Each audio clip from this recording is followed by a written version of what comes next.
Nendeni mkaongeze nguvu katika mahakama ya rufani kwa kutambua umuhimu wa haki kama msingi wa amani, utulivu, lakini pia maendeleo ya taifa letu na ustawi wa wananchi kwa ujumla. Haki ndiyo ina prevail katika yote haya.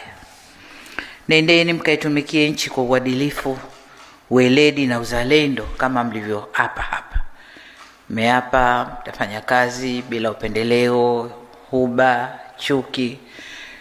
Hasa bila upendeleo kwa sababu kazi yenu ina rules zake na nini. Kuna haka kahuba na kachuki sijui. Hicho ndo mnataka mkajitizame vizuri ndani yenu katika kutoa maamuzi ya hukumu zenu. Na niseme kwamba dhamana hii sio ya cheo tu. Ni wajibu wa kulinda haki za Watanzania.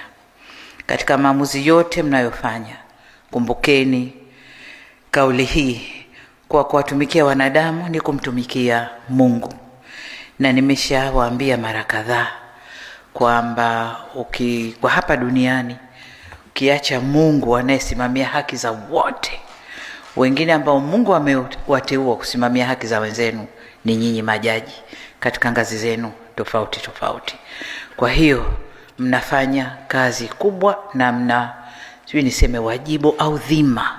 Mna dhima kubwa kwa nchi hii katika kutenda haki, kuhakikisha haki za wananchi zinapatikana, lakini si tu za wananchi, hata haki ya kusimamia taifa lenu iko mikononi kwenu. Kwa hiyo wale wenzetu wanasema the service to humanity is serving to God. Kwa hiyo mnapohudumia wananchi kusimamia haki, mnatumikia kazi ya Mungu pia. Ndugu zangu, kwa hiyo kwa kutambua umuhimu wa swala la utoaji haki, serikali imeendelea na itaendelea kuchukua hatua za kuimarisha uwezo wa mahakama zetu Tanzania ili iweze kusimamia vizuri eneo hili na kwa ufanisi. Kwa muktadha huo, uteuzi wenu kuwa majaji wa mahakama rufani ni sehemu ya jitihada hizo za kuongeza ufanisi katika mhimili huu muhimu.